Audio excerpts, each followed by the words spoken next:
From Chicago's CAN TV, a look at the week's events is reported in the newspapers, in the blogs and online, and on radio and TV.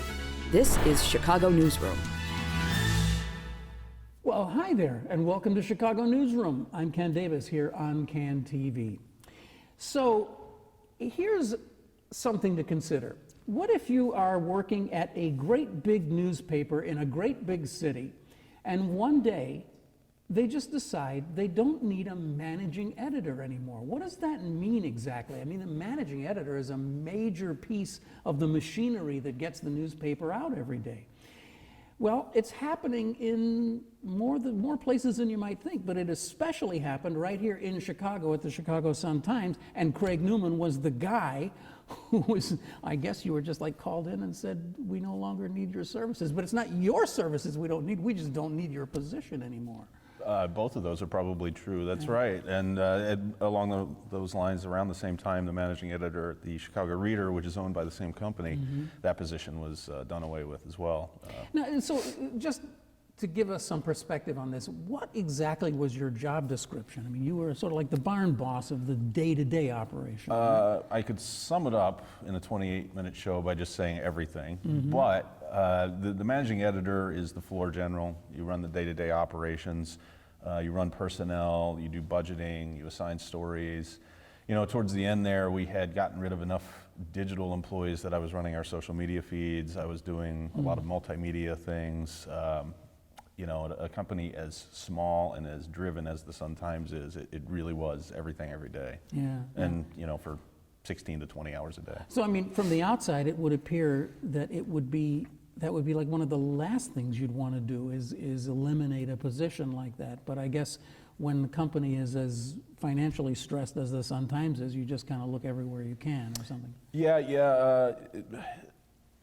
The great thing about the Sun-Times, and one of the things I admire so much about the staff there, is they adapt so well to chaos and divisiveness. So this position being gone, I think, hurts. I'd like to tell myself, just for my own ego, that me being gone probably hurts them a little bit. I did know a lot about the inner workings, as you might imagine, and was something of a digital architect there. You were there like 12 years or something? 12 years total, 3 years, a little bit more than 3 years as the managing editor. But the staff is very resilient. You know, they press on, they figure out ways to get things done, irregardless of who's in charge or who's in the trenches. So I have no doubt that the people that are still there are still doing a great job, just not as much of it. Yeah. And it's not just me. They've lost a lot of other key players. Natasha Korecki just left as their lead politics reporter. I know there's a few other people that are either leaving or Dave in the McKinney slots. Dave McKinney, of course, was a great loss. People who watch this show regularly, all 20 or 30 of you, would know that almost all of these people have been on this show at one time or another. So we've kind of documented the Sun-Times over the last 5 years here. And I've said it a million times on the show, and I'll say it one more time. I have just nothing but respect for the Sun-Times for exactly what you're talking about. This under-resourced, impossible organization still manages to turn out some of the best journalism in Chicago almost every single day. And it's remarkable to see. But I'd never met you or talked to you, and I was... Nothing personal. No, not at all. But I was really astounded to see that they made this decision, not just about you, but about trying to soldier on without it. So it raises this interesting question because, as you say, it's happened in a few other places around the country too, and I'm guessing that. You know, there was a moment in time at every newspaper in the world, you know, at some particular time, 11 o'clock at night or something, where everything in the 24 hours got sort of baked into a pie, and that was it. It was over for the day. Then you started all over again. Of course, that hasn't been true in newspapers for decades. It seems like forever, yeah. Yeah, I mean, it does seem like it now. But I mean, you can now post the story that is not complete. You don't have to have every detail in the story, and then you can update it 15 minutes later, 2 hours later, 8 hours later. So everything on the Well, and I would say there's a level of expectation from the readership of that, and probably more clarity in how that sausage is made, even than just having updates to the story. Yeah. There's a lot of models out there now that are showing, this is what we did and why. You can peel back the layers a little bit and see what the editing process or the thought is. Yeah. But yeah, it's very much so. So it raises an interesting question about what the role of a floor director, a general editor like yourself is, because you're not, this kind of this TV movie thing we have of everybody working toward that deadline and bam, we've got to have everything right. That just doesn't exist anymore, right? I mean, it not. Well, the ethos is still there, though. It's cut up into micro segments. So, yeah, the deadline is not 5 p.m. or 8 p.m. anymore. It's 10:18, and it's I just tweeted this, and it's this just happened, and they just said this, and I have 30 seconds of video, and let's go and get it up. So there never is a box that you check that's marked complete.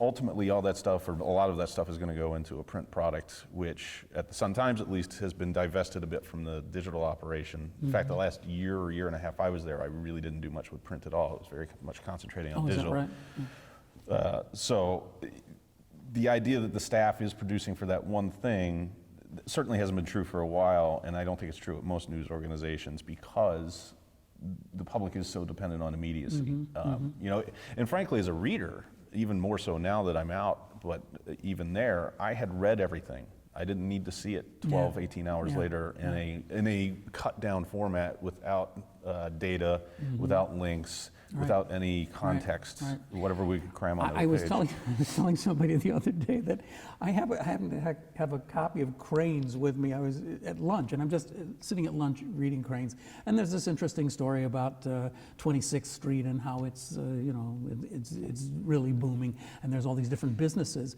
and I'm just kind of sitting there reading it, and just without thought, I tapped the picture. Like, oh, this is not a Harry Potter movie. They don't run the print edition. Like, oh my God, what are you doing?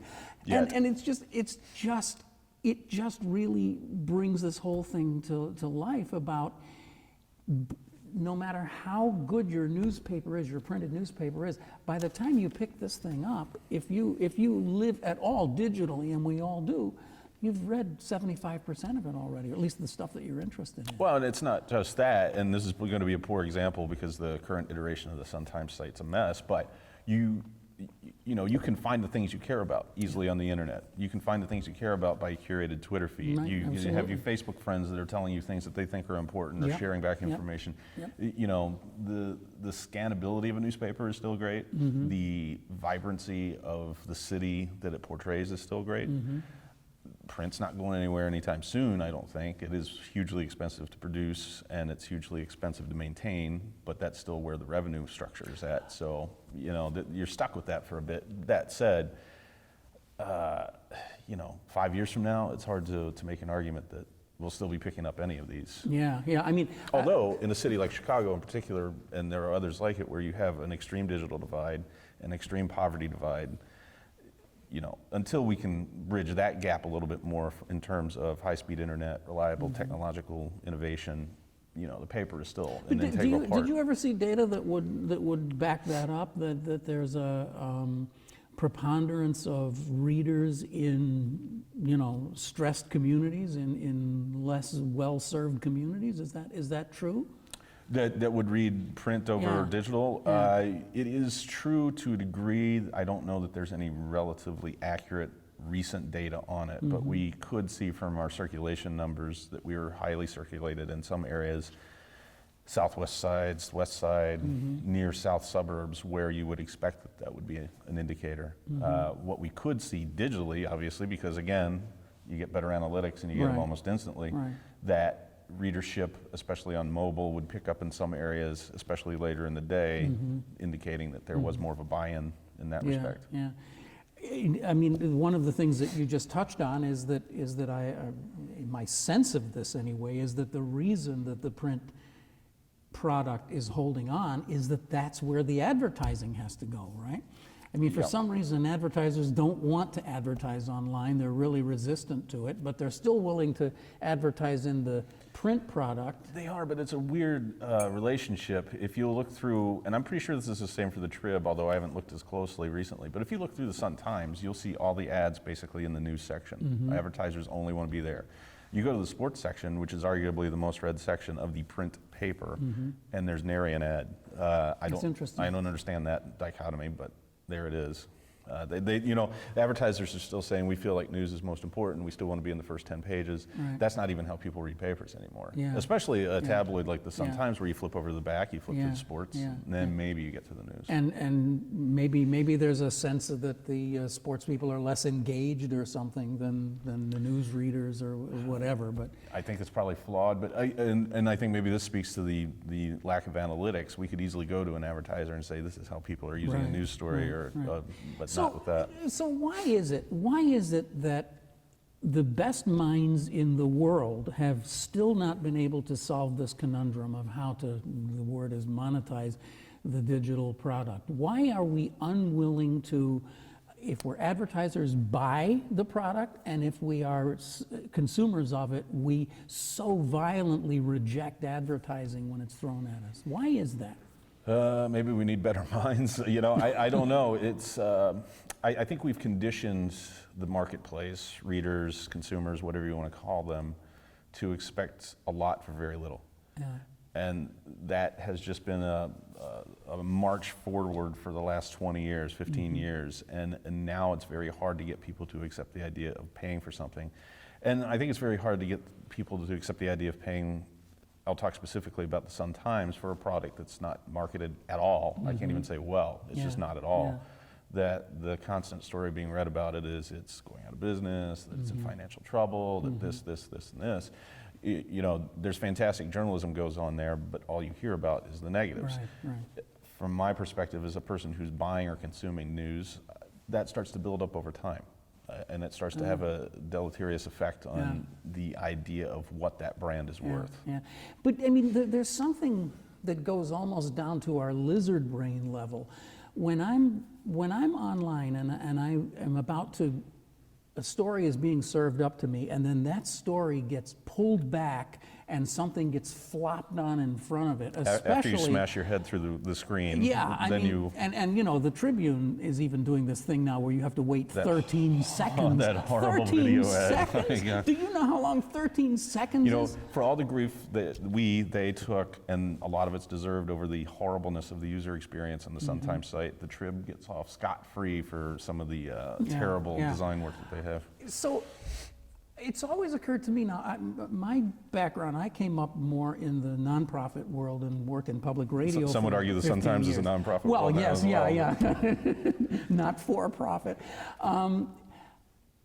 It always seemed to me that you could throw a story up on the screen, and then there's a box down at the bottom of the screen that's reserved that says, you're reading this story courtesy of Lowe's or whatever it is. Lowe's thinks that this is important and wants you to see this story. And then there's a logo. I think the sponsorship model's been tried, but nobody quite knows where to go with it. You know, people don't want to click through to ads. Right. They just don't. Right. If you care about a product, you follow them on Facebook, and you know, there you go. Right. I think fundamentally the advertising structure is completely invalid now, but we're still holding on to it because there's a couple of pennies to scrub together. Right. If you look through the Sun-Times, Trib, whatever, you're going to find a couple of high-end ads up front, and then it just gets a steep drop-off after that. Well, what do you do with those steep drop-off ads? Right. You know, mom and pop grocery shop doesn't want to pay anything near what they were paying in there for online because it doesn't get them the buy-in.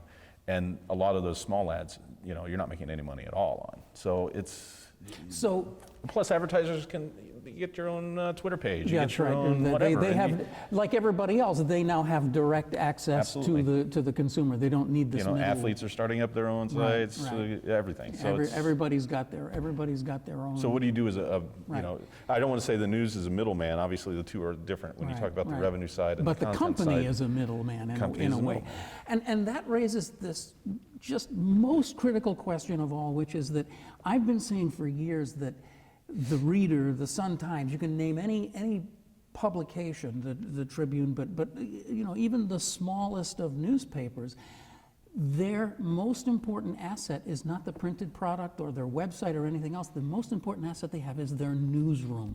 Sure. It is this amazing construction that has lasted, you know, 200 years, where really smart people sit around and decide what they think is going on in their area that's important, and then they tell those stories. It's flawed, and often the decisions they make are wrong, but it is dynamic enough that it's self-correcting, and it's been going on forever, and it has existed simply because it was able to live within the belly of the beast. Sure. The beast was this huge advertising thing, and oh, sure, if Edward R. Murrow wants to do some TV or something, go ahead, we don't care, as long as we can reach our consumers. Well, as we say, that doesn't exist anymore.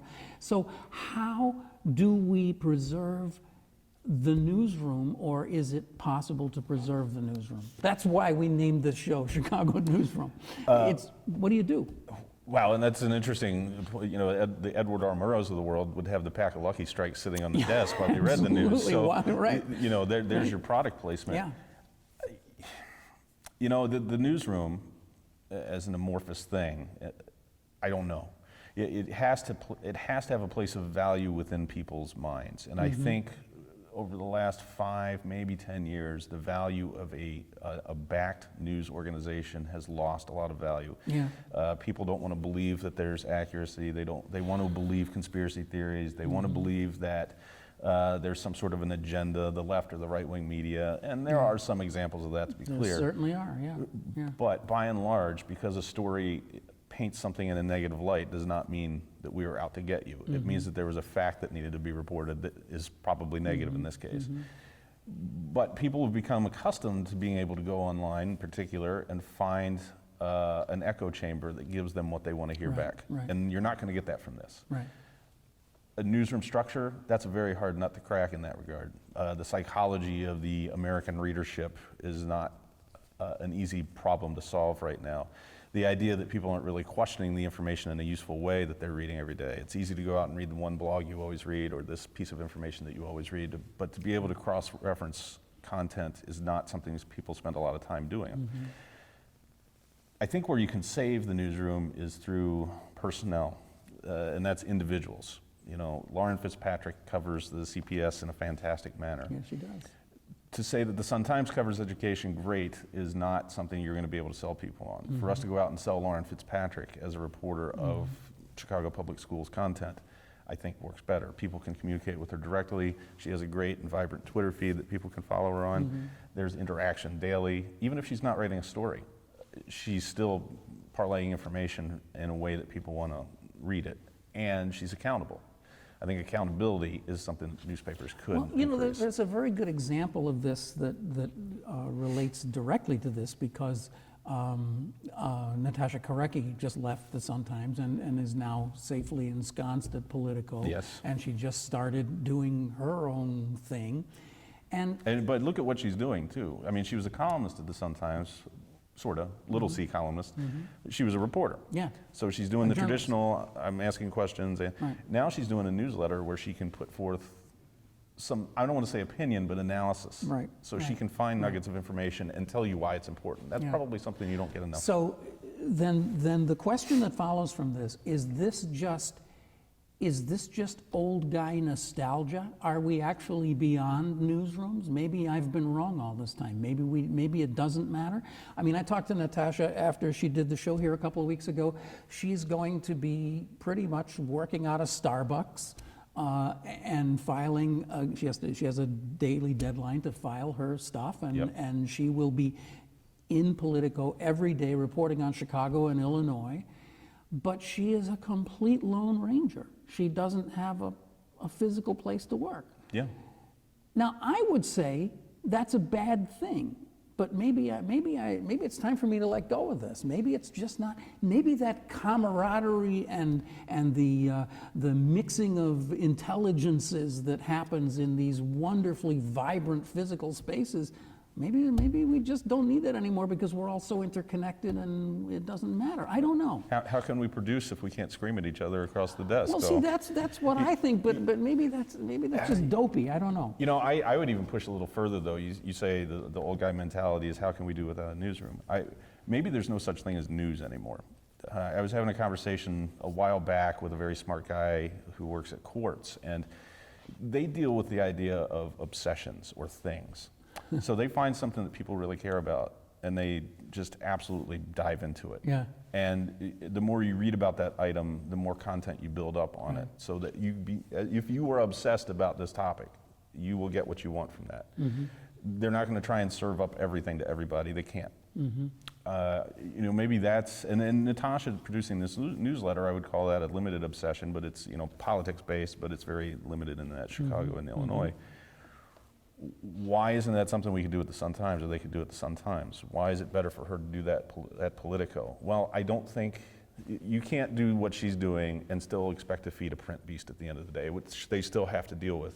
Yeah. So there's a much more free-form atmosphere at Politico or at other sites where you don't have to feed multiple heads. So maybe the fact that we have in our pockets the ability to reach virtually anything that exists in the world in a matter of seconds has just kind of supplanted the need for a bunch of smart people in a very smart place trying to figure out the world for us every day.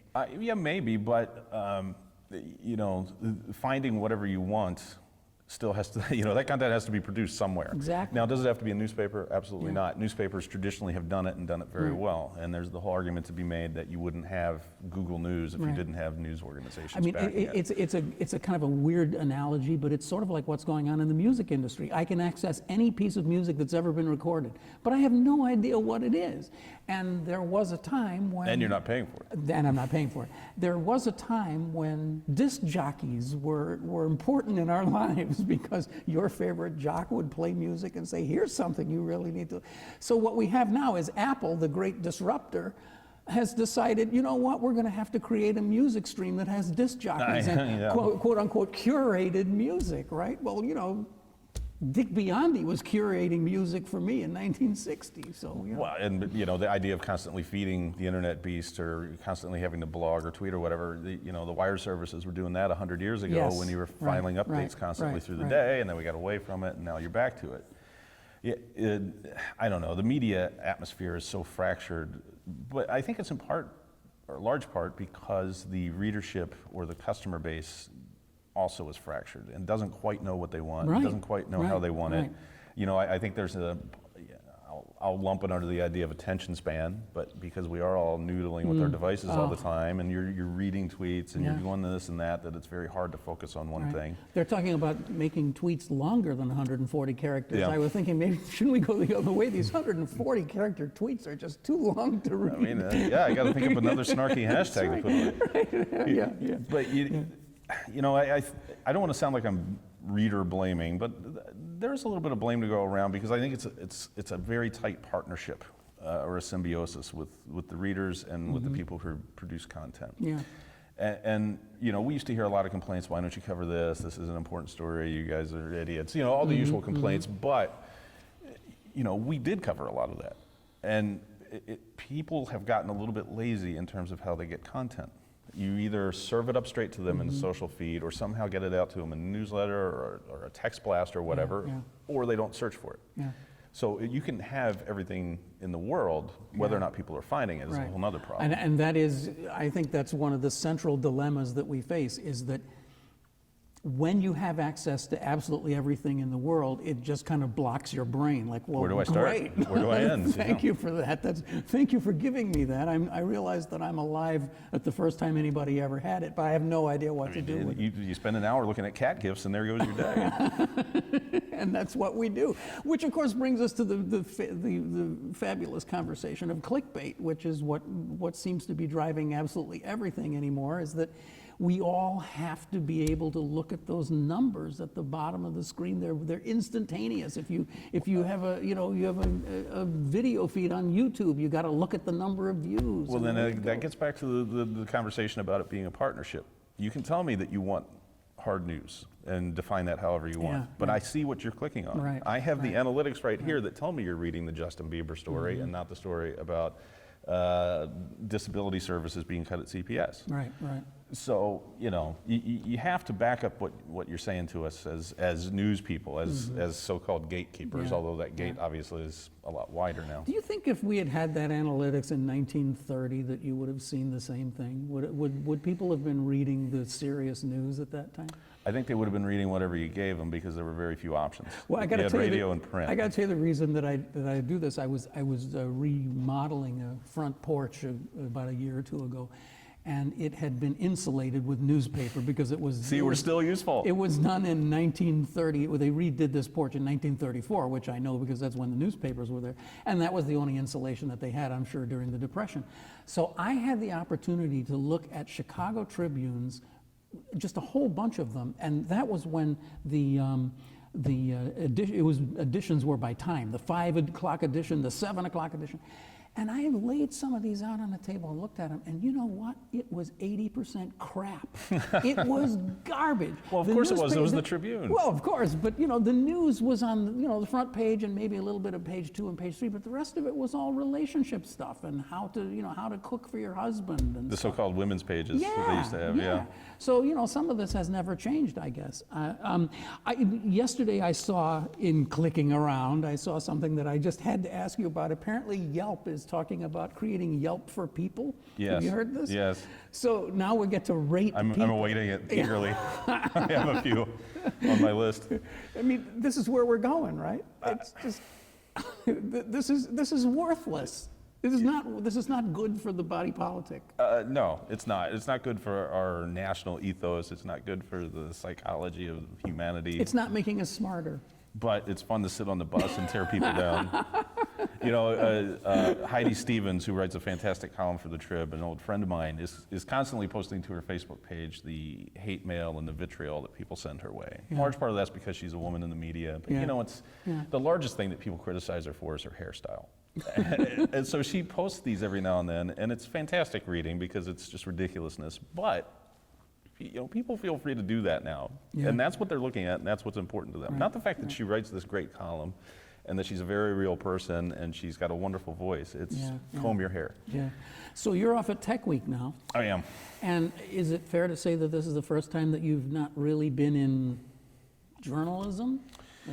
Well, almost fair. It's the first time in 25 years or so that I haven't been in a daily newsroom, and that's weird. There's a little bit of an adjustment there, but we're very much hoping that journalism is what this job's about. They've got some plans on how the world of tech and the world of startup culture and the world of that end of the business can be covered around particularly what they do with these traveling conferences. So it's separate in a way from what Tech Week does as a conference company, fed into by that culture, but it's very much going to be a news operation. So you consider it to be a news job. It's a news job. But it's a niche news area, which is to say it's the same tenets. I mean, I'm in the process of building a style guide. I'm in the process of building an ethics statement. It's not advertising, it's not marketing, it's journalism.